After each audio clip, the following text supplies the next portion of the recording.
Há mais de uma década atrás, os cientistas notaram variações lentas na elevação do gelo na Antártica. No final das contas, foi devido ao movimento ativo de lagos subglaciais conectados a rios. Sistemas inteiros de água se enchem e drenam, causando movimento do gelo. Existem cerca de 400 deles. E em 2018, mais 2 foram adicionados. O satélite ICESat-2 da NASA revelou 2 lagos isolados, Conway e Mercer. Eles poderiam conter vida. Seu isolamento levou os cientistas a supor que esses lagos poderiam preservar a vida, uma vez que os lagos não entram em contato com a biosfera da Terra há centenas de milhares de anos. A NASA lançou o projeto de pesquisa do Lago Mercer para fazer a varredura do lago e ver se tinha vida. E estudar o processo de perfuração do núcleo de gelo antes de ir para as luas geladas de Júpiter e Saturno para fazer exatamente o mesmo. Mas o que pode ser considerado vida? O que faz a lua de Saturno parecer o intestino de uma vaca? E por que é melhor permanecermos alheios ao que está escondido sob o gelo?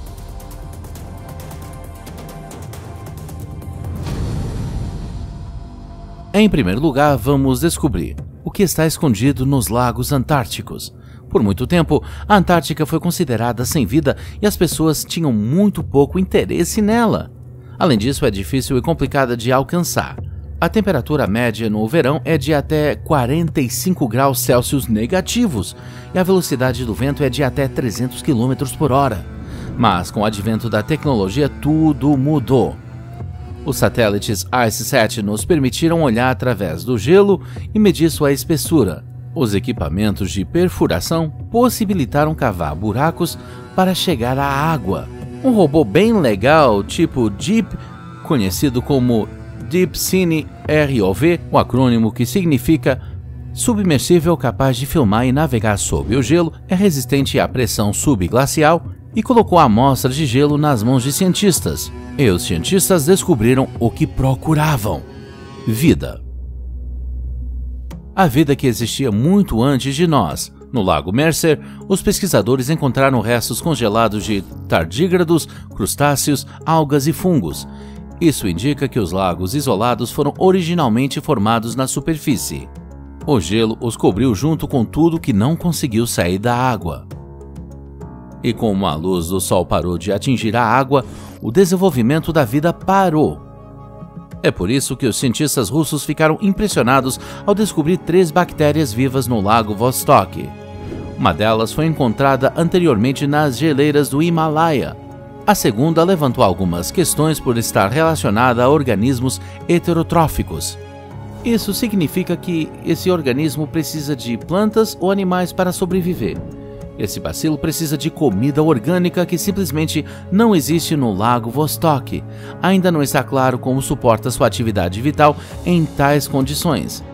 Mas a terceira descoberta superou todas elas, nem mesmo tinha um nome, isso porque seu DNA não corresponde a nenhum dos anteriormente conhecidos pela ciência. Se a Antártica está cheia de surpresas, o que se esconde nos lagos das luas de Saturno e Júpiter? Se a vida, ela evoluiu em um ambiente completamente diferente. Em Encélado, a lua de Saturno, é bem possível encontrar micróbios primitivos, porque o oceano sob o manto de gelo da Lua é muito semelhante ao da Terra. Ele também contém oxigênio, hidrogênio, carbono e nitrogênio, os elementos básicos para gerar vida. Os cientistas descobriram analisando a água do geyser. Sim, Encélado lança jatos de água salgada quente até 200 km acima da superfície. Isso simplificou significativamente a tarefa da Cassini, a espaçonave interplanetária da NASA que coletou amostras de água. Dados da Cassini indicam que nas entranhas da Lua existe um ambiente favorável para suportar a vida de metanógenos extremofílicos. Micróbios anaeróbicos semelhantes são encontrados nas profundezas escuras dos oceanos da Terra, em pântanos e até mesmo nos intestinos das vacas, onde as condições são bastante ácidas. Falando em um ambiente ácido, o oceano subglacial de outra lua, Europa, foi considerado muito azedo para que a vida evoluísse. Há um nível alto de ácido sulfúrico na água. Mas, recentemente, os cientistas da NASA descobriram que a composição da água está mudando, tornando-se enriquecida com cloreto e se tornando mais utilizável. Talvez isso se deva à interação com formações vulcânicas nas profundezas da Europa. Se isso continuar, colônias de Riftia ou vermes anelídeos, juntamente com moluscos e crustáceos, podem se desenvolver lá, assim como na Terra em torno de fontes hidrotermais vulcânicas submarinas.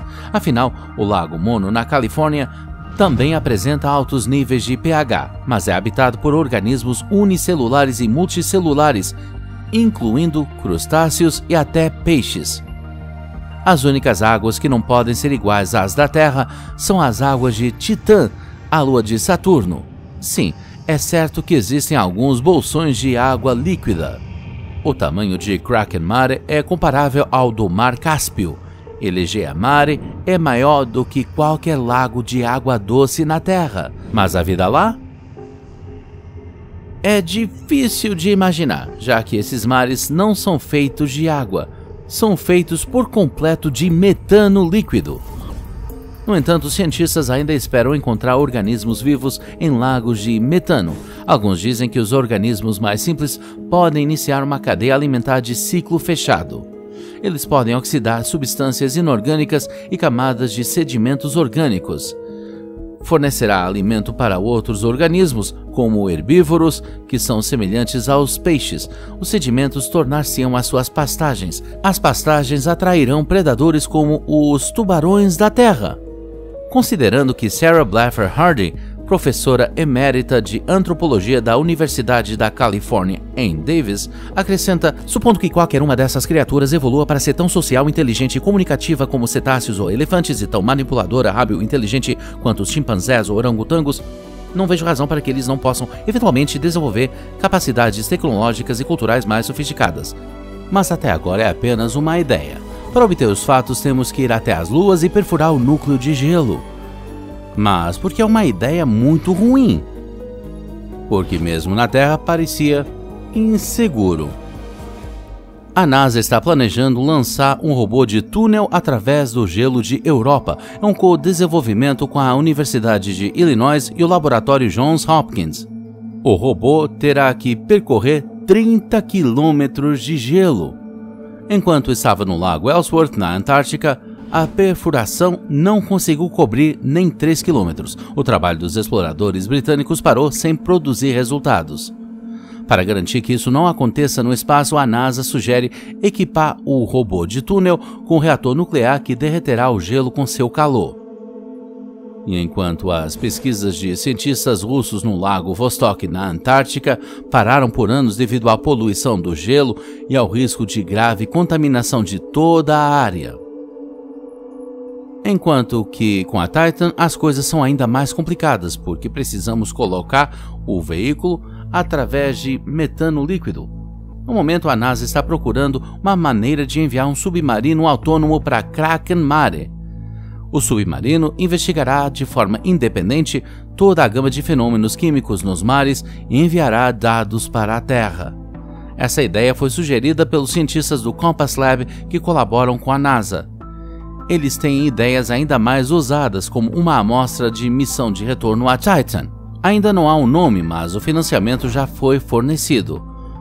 Qualquer sonda espacial ou drone que vá para Titan terá a tarefa de voltar com a amostra de solo. Seja o que for que os cientistas procurem, os resultados podem ser devastadores, como quase aconteceu na Terra quando os cientistas chineses exploravam o gelo glacial no Planalto tibetano. Seu objetivo era aprender sobre a formação de ambientes passados. Eles desenvolveram sua própria técnica de coleta e processamento de gelo para não contaminá-lo e obter resultados corretos. Os cientistas analisaram as amostras de gelo coletadas em 2015 e descobriram que sua idade era de 15 mil anos. E todo esse tempo preservou vírus. 33 códigos genéticos de vírus, dos quais apenas 4 são conhecidos pela humanidade. Os cientistas descobriram que esses vírus não apenas sobreviveram em condições extremas, mas também são capazes de infectar células.